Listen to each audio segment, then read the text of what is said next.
Hello there again. Assalamu alaikum. I want to discuss this article here that refers to the growing number of Muslims leaving the religion of Islam and choosing atheism. And let me just, it's written by Daniel Pipes now. I don't know his agenda, his motivation, but I'm going to assume it's not benevolent, or it's not being positively disposed towards Islam. But nonetheless, I do think let's look at the findings here, and we can corroborate ourselves. But basically, the tone of the article is that there is a massive move of Muslims away from Islam and towards atheism. And he doesn't speak only for himself in that view. He actually cites a few others, and he says Willoughby observes, who studies Muslims in Arabic countries, atheism is spreading like wildfire in the Middle East. Hassan Surur, author of Who Killed Liberal Islam, notes that there is a tale we don't usually hear about how Islam is facing a wave of desertion by young Muslims suffering from a crisis of faith, abandoned by moderate Muslims, mostly young and women ill at ease with growing extremism in their communities. Okay, so even deeply conservative countries with strict anti-apostasy regimes like Pakistan, Iran, and Sudan have been hit by desertions. That tale, however, is now more public. I know at least 6 atheists who confirmed that they are atheists to me, noted Fahad Al-Fahad, a marketing consultant and human rights activist in Saudi Arabia in 2014. 6 or 7 years ago, I wouldn't even have heard one person say that. Not even a best friend would confess that to me, but the mood has changed, and now they feel freer to divulge this dangerous secret. Now, okay, I think that's the general tone of the article. Professor Amnas Nusseir of Al-Azhar University states that 4 million Egyptians have left Islam. Now, that's a powerful source. Ted Nettleton finds that by some estimates, 70% of Iran's people have rejected Islam. Turning on survey research, Wing Gallup survey in 2012 found that convinced atheists make up 2% of the population of Lebanon, Turkey, okay, and 5% in Arabia. So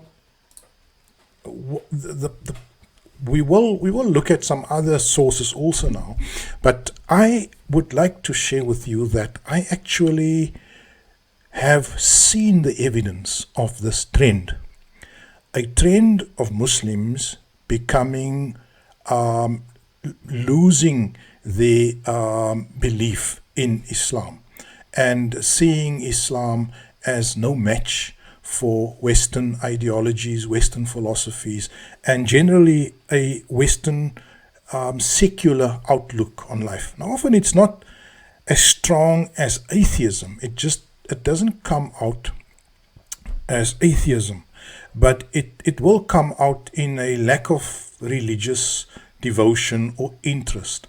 And that is what I would say, if I look at my personal experience at Muslims around me, the younger generation especially, then I would more see the trend as being a loss of any real commitment or passion for religious beliefs and practices.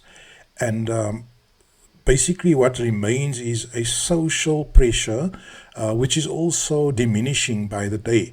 And so the limited commitment and to practice and belief that is still in existence, there's a clear trend that with the lessening of or the diminishing of social pressure, that even that lack of commitment, there's a trajectory towards less and less commitment to the Islamic religion.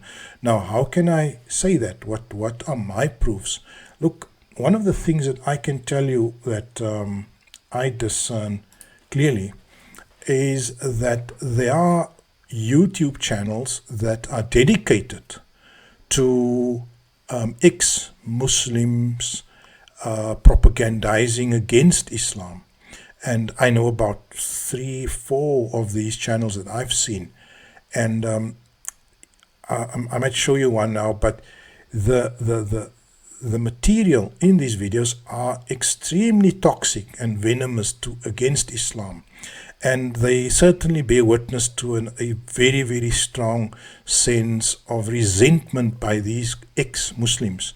And what I've seen thus far is that these ex-Muslims mostly come from, there's one very prominent one, the apostate prophet, which I think is ex-Iranian or Persian. Then there are quite a few from the Indian subcontinent. I don't know if there's a prominent, there is one or two prominent Arabs that are also leading the charge, these venomous anti-Islamic sites where these ex-Muslims are propagandizing from these channels. And I might show you one or two now just to show you the numbers. And what I found from these YouTube channels is that these guys are not speaking to an empty room. And neither are these guys speaking to a room full of Christians. Believe me, these guys are speaking to ex-Muslims, hundreds and thousands of them, perhaps millions.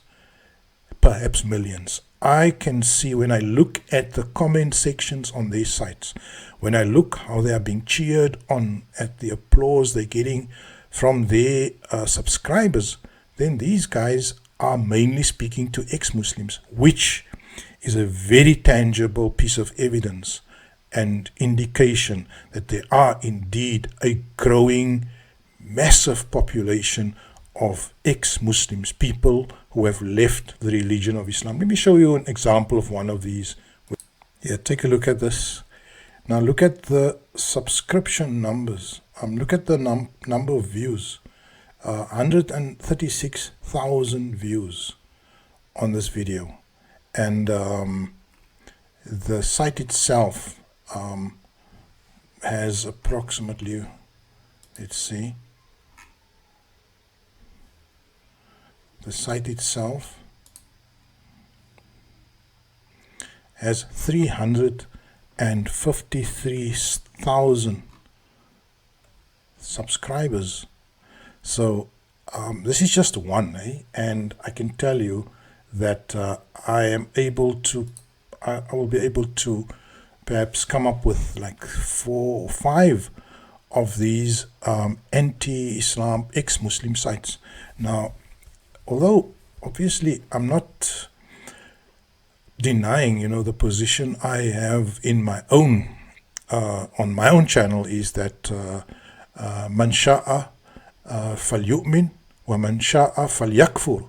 The Quranic position is whoever chooses, let him adopt belief, and whoever chooses, so let him adopt disbelief.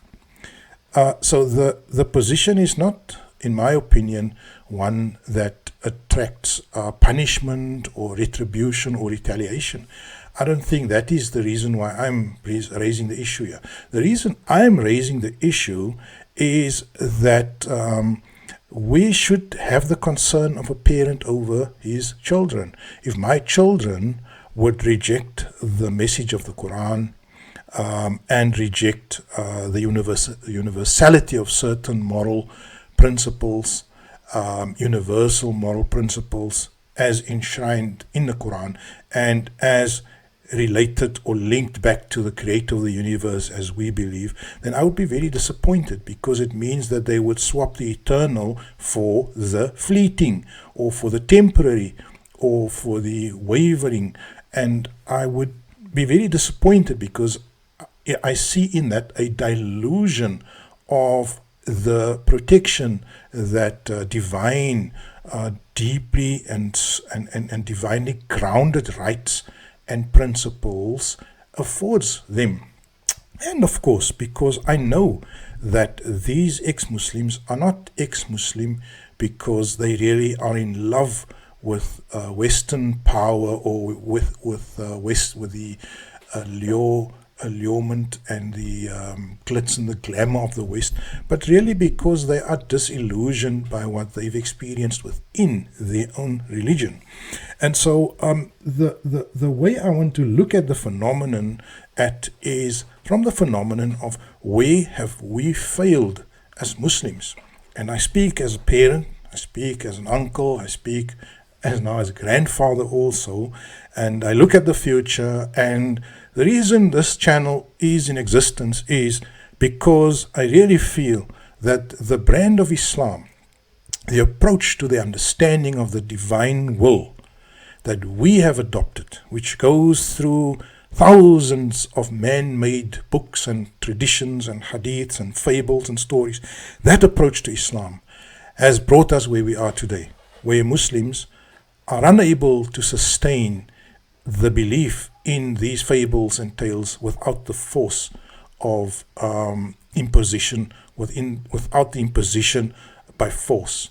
So if any system of practice and belief requires a constant external impositional force, then it has lost the natural affinity with people. And that is what I believe. I believe that the Islam of the Hadith, the Islam of the fables and the fairy tales, the Islam of the priests, has become an Islam that bears that there is absolutely no affinity, natural affinity left with people. And the only attachment that people experience to that Islam is the force of the society's pressure on them. So it's the peer pressure they feel from their families, from their neighbors, from their community. But let me add something to the discussion. I've been following Arab sites also, religious sites. And this morning I went and searched for, Abras Shayukh, or preachers, the most prominent preachers within the Arab world.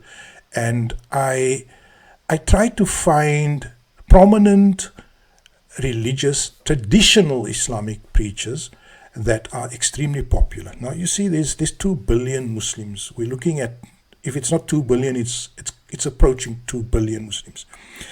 And what I would expect to see will be preachers in the Arab world, where there's about 200 million, 300 million Arabs, preachers that attract tens of millions of views on YouTube. Now this is obviously it's not a real world experiment, but I just tried to find who are the preachers, traditional preachers in the Arab world, that are attracting great numbers of viewers.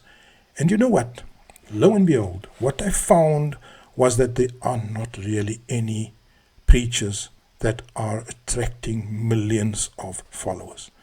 The Arab preachers that preach traditional Islam, those who attract some considerable numbers are very popular past preachers like Abdul Hamid Kishk, or Sha'rawi, these Egyptian preachers who were very prominent in the 90s, and their material is still out on YouTube, and there you will find 4 million, 5 million views. But I cannot help me if you can find differently, but I cannot find that kind of powerful support for contemporary traditional preachers in the Arab world, and you have to look for them in the Arabic language, of course. I even went to see what is the amount of viewers that the Meccan, the Mufti of Makkah, the Jumu'ah or the Friday prayer on Makkah attracts on YouTube. And what do you think? How many people will go and find the Friday sermon in Mecca, which is probably the most traditional sermon you can get in the Muslim world? Guess how many people are watching that sermon on YouTube? And I've typed in Khutbat al-Jumu'at fil Haram al-Makki, And I look at the amount of views. One that comes up is 7 days ago, 18,000 views. And, that is all the Arabs in the Arab world. 300 million Arabs. 18,000 views for the khutbah in Makkah.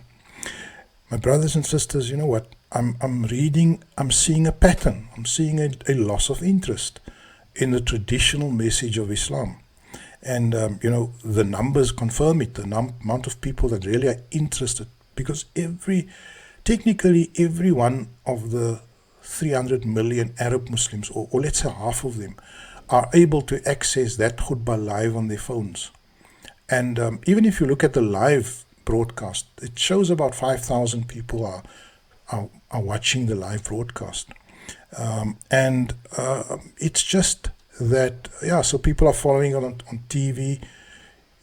You tell me, if you're living in Arab world, you can tell me how many homes are actually watching these broadcasts live. If I look at the evidence, at what I'm able to see, and remember I've been to those countries also, then I am discerning, or I'm sensing a very real decline in the level of interest of Arab Muslims to traditional Islam, and that's a massive problem. Now, let's shift the topic. Let's look at traditional Islam in non-Muslim countries, in the Western world especially.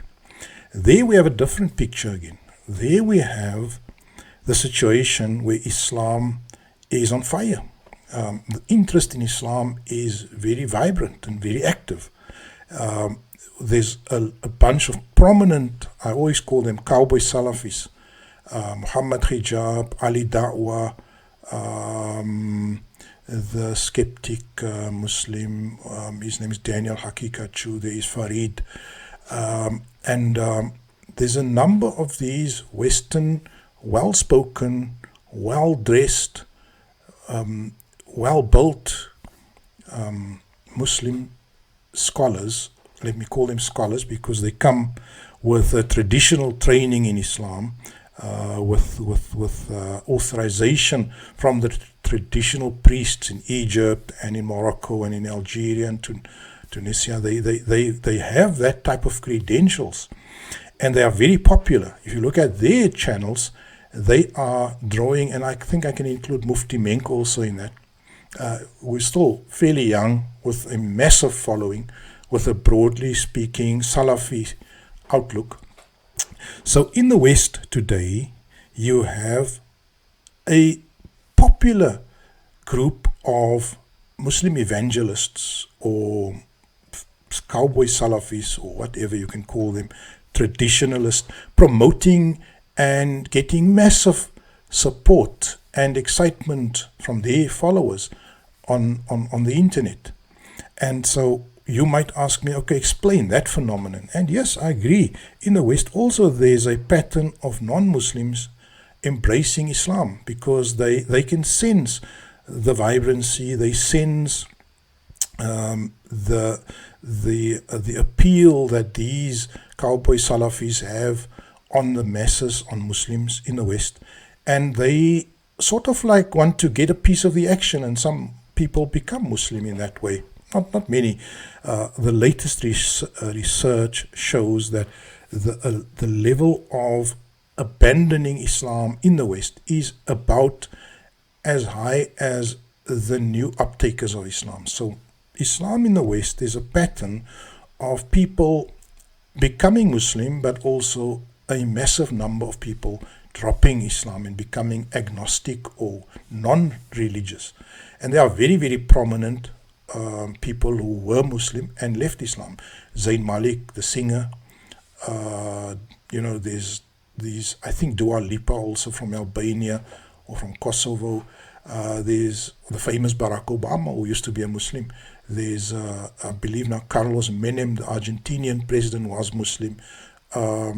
There are just a lot of famous people who used to be Muslim.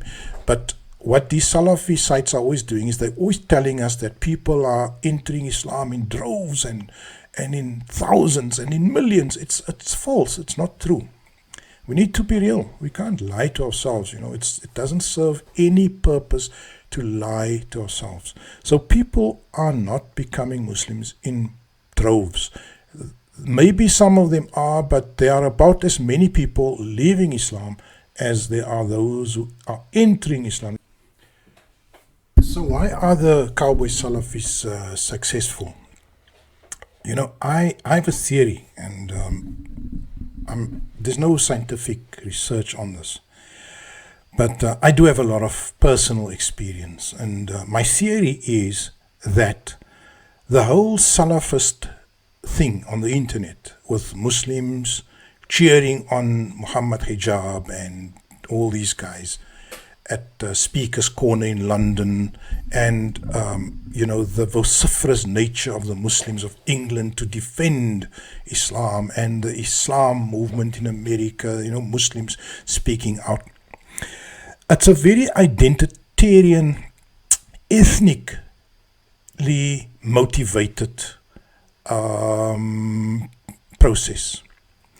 I do believe that what we see is not a commitment to the divine teachings, to the divine injunctions contained in the Quran, but more an expression of ethnic solidarity. And that is really what I would argue for, why these Muslim evangelists, these cowboy Salafis, are popular, is that it is almost like a knee-jerk, it is a reaction to Muslims feeling isolated and excluded within Western societies, and the knee-jerk, the rebound reaction is to almost hearken back to an old, antiquated idea of Islam, the Salafi, and to make this crazy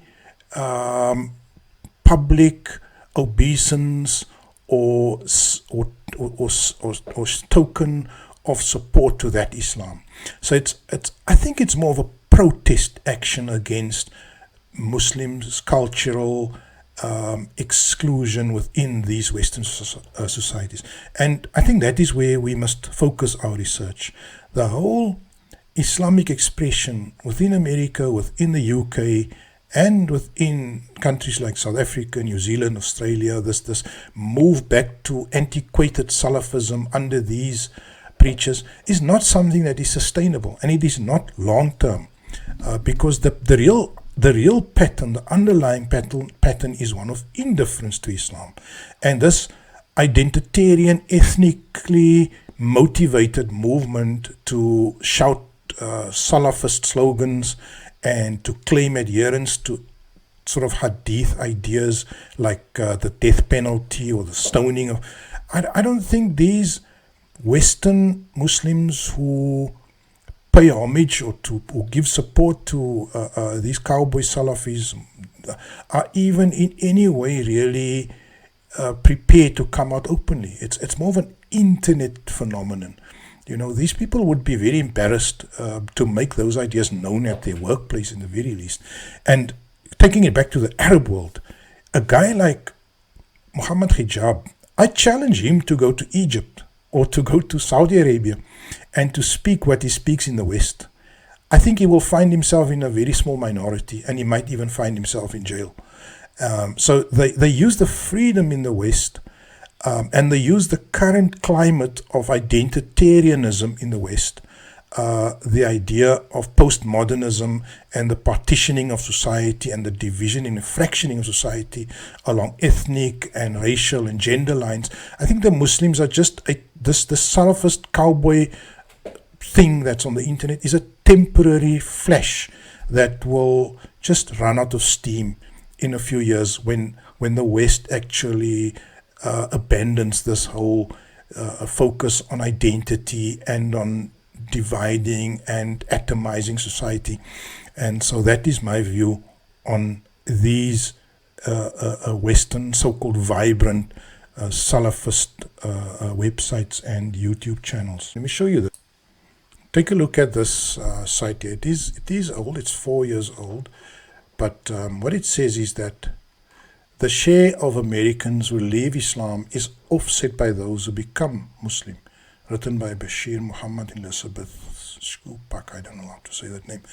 But if we go down and we look at the stats here, then it sees that, then we see that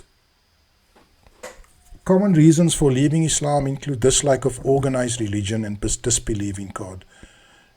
And it shows here that Muslims in a 2014 found that 24% of the share of those who were raised Muslim but left Islam. 24% of those who were raised as Muslim no longer identify as Muslim. That's the statistic. 24% of those who were raised as Muslim no longer identify as Muslim. What the finding is also is that 24% is kind of compensated by new people, different people who are adopting Islam, who are embracing Islam, right? And the issues that they identify, if you look at this part here, raised Muslim but don't believe, don't like or agree with the teaching of Islam, terrorism, fanaticism, right? So they simply lost interest. 24% of Muslims. Now, I am of the opinion, if you go and you actually drill down and you try and find out where is the problem with Islam, I can almost guarantee, because I'm in contact with people, I speak to people all the time and I hear where the concerns lie. Generally, Muslims will not complain about their core beliefs because no Muslim wants to be excommunicated, and that is the punishment you suffer. You see, you get slapped with a label of kafir, and that label means you are no longer under my protection. You know, if you look at that movie, what is it, The Godfather? The moment that label is slapped on you, you are no longer under the protection of the priests, and they run this racket. It's an extortion racket which the priests run. And the Muslims are sick of that extortion, but they are too weak to stand up to the extortion of the priests. And what they will do is they will put you out of business because they will turn you into a pariah in your own community. But, so people are unwilling to express their discontent with a lot of the practices, but secretly Muslims definitely are feeling a contradiction between what they want to do, what their lives demand, what their common sense demands, and what the priests are demanding. Now let me take an example. In Bukhari, there's a hadith that speaks about Moses went to take a swim and the monkey stole his clothing, and the monkeys are going to be punished because the monkeys did not cover the, and there's a terrible fairy tale, fable in Bukhari. Go and search it. I don't know that, I can't remember the details. But if you are a scientist, Muslim scientist, and you are researching zoo, and you are studying the animal kingdom, I think you can agree with me. It would be embarrassing to associate yourself with such utter nonsense beliefs as written in some of these hadith books. And that's not the worst. I mean, there are worse hadiths out there.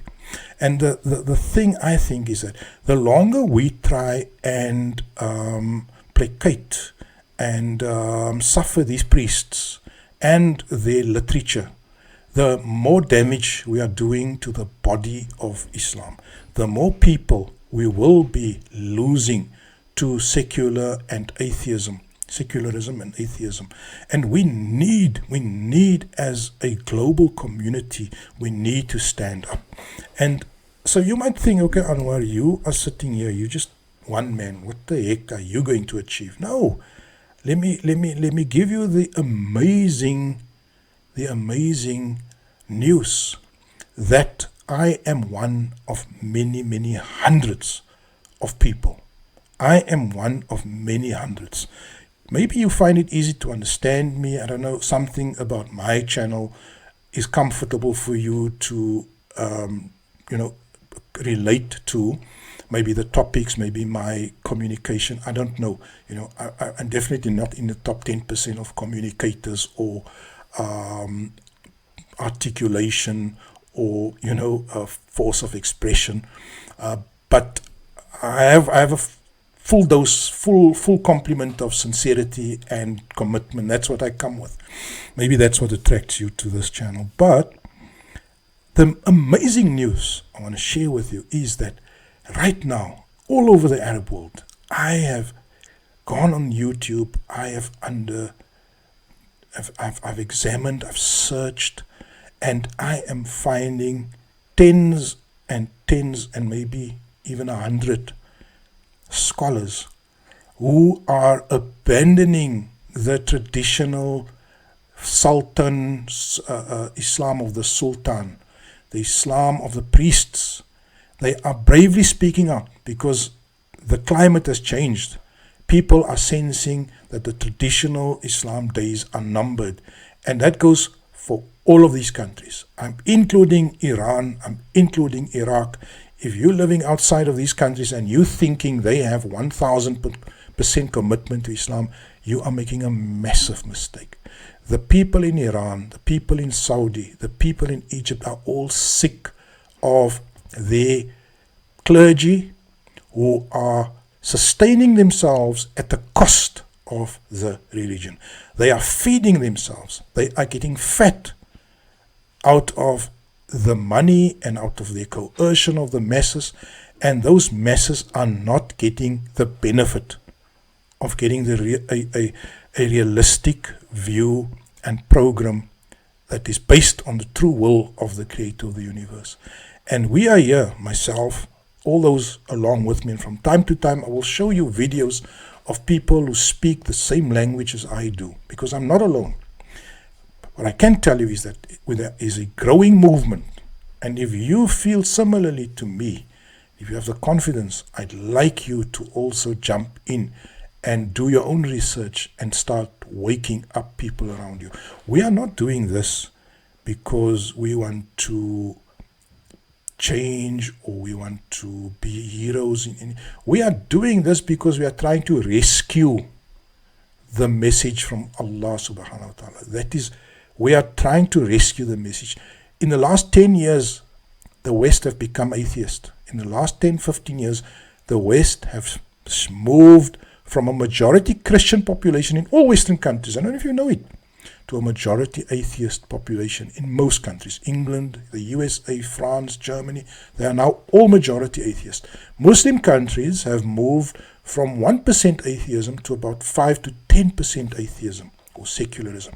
Now, atheism in itself, I'm not saying it's evil necessarily, but it is a rejection of the divine. It is a rejection of the divine basis to all core morality and principles.